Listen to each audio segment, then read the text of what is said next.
Mas afinal, o que é genealogia e o que faz um genealogista? A partir do momento que você começa a buscar sobre uma questão de cidadania, você vê em várias pesquisas a palavra árvore genealógica, genealogia, genealogista, e aí você fica perdido em onde começar, o que é isso, para que eu preciso disso. E eu vou te mostrar e te falar um pouquinho como que funciona o trabalho de um genealogista e o que é a importância dele para um procedimento de cidadania ou até para você aprofundar na sua história, na sua família. O genealogista, ele vai montar a árvore genealógica. E o que é a sua árvore genealógica? É a história da sua família. Você vai descobrir quem são os seus antepassados, quem é o seu avô, o seu bisavô, o seu tataravô, para que a gente consiga localizar um procedimento de cidadania e ver se você tem direito ao reconhecimento através dessa documentação e dessas informações. Mas qual que é a importância da genealogia que a gente traz aqui, que transforma muita gente depois que a gente começa a trabalhar? É que você vai estudar sobre a história da sua família, como que seus parentes vieram para o Brasil, de onde eles vieram, em que formato eles vieram, e isso te remete a trabalhar questões pessoais, questões familiares, e aí assim você consegue se descobrir e identificar quais são as suas raízes. Como que é feita a pesquisa genealógica? O nosso genealogista, ele vai buscar primeiro, assim, o principal é você trazer um pouco de informação. Que informação? Ah, eu preciso buscar, eu preciso ir atrás? Não!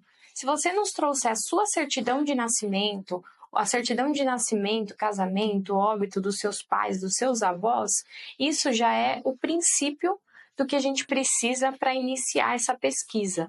Através dessa documentação, nosso genealogista vai em outros cartórios, buscar certidões de batismos, outras certidões de nascimento, que deem origem e que façam com que a gente localize se tem esse ascendente de outro país, e tendo ele, a gente vai nos países de onde eles vieram. Mas, Carol, eu só tenho a certidão de nascimento que fala que ele é italiano, que fala que ele é espanhol. Como que a gente localiza quando ele chegou aqui? Nós vamos atrás dos museus de imigração em que constam os registros de entrada desses imigrantes. Então, é por meio dessas pesquisas em que os portos que continham as assinaturas de entrada, a gente consegue localizar se esse italiano, de onde ele veio, se veio Gênova, se entrou pelo Porto de Santos, se entrou pelo Rio de Janeiro, por Espírito Santo, pelos principais portos da época, a gente consegue localizar.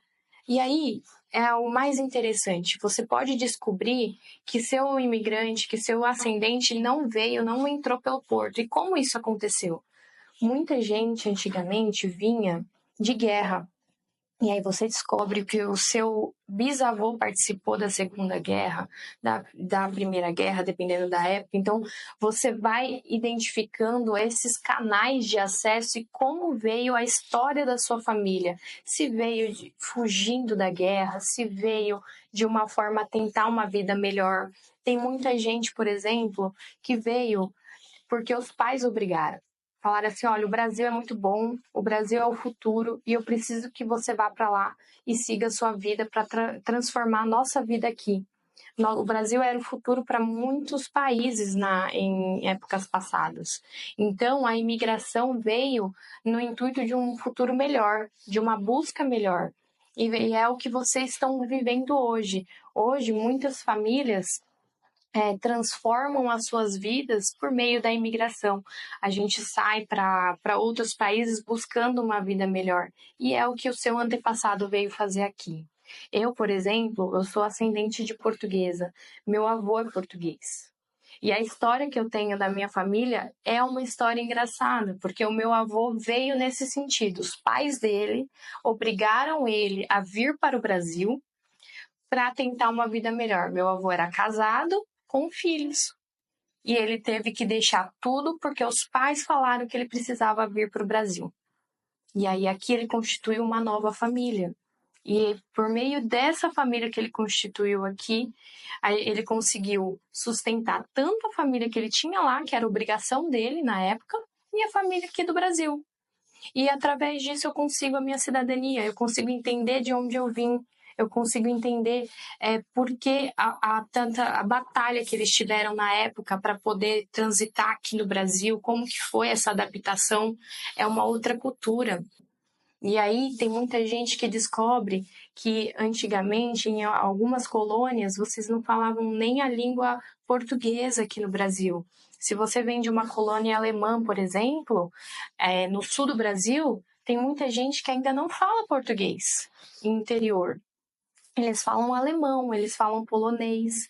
Você vai identificando que a imigração e a cidadania é a sua raiz e faz com que você vá buscar suas raízes. E lá atrás, você vai ver que, por exemplo, alguns impedimentos de cidadania são a ascendência feminina. Por quê? Antigamente, mulheres não passavam a cidadania para os filhos. E aí, a gente precisa da mudança legislativa nesses países para que você consiga ter esse direito, ou até entrar judicialmente, como é o caso da Itália, por exemplo. Se você tem uma ascendente mulher que nasceu um pouquinho antes de 1948, ou que seu filho nasceu, o filho dela nasceu antes dessa data, a gente só consegue entrar com procedimento judicial. A gente não consegue entrar pela via administrativa por conta dessas mudanças legislativas, né? Aqui no Brasil a gente também teve lá atrás uma mudança em que a mulher começou a ter direitos civis. É recente, não é algo antigo. O nosso mundo hoje teve uma transformação. Então, essas influências, é difícil você, por exemplo, pesquisar no Museu da Imigração mulheres que vieram de fora, por conta que elas não tinham esse direito civil. Normalmente, nos museus, você vai achar os chefes da família. E aí, no chefe, achando o chefe da família, você consegue localizar mulheres e filhos. Eles vêm em forma secundária na pesquisa, muitas vezes até sem sobrenome. E é essa a importância do genealogista. Ele vai atrás, ele vai buscando por diversos meios, caminhos e locais para que a gente consiga localizar a sua árvore genealógica, seja ela pela ascendência feminina, pela ascendência masculina, mas que você consiga identificar de onde você veio.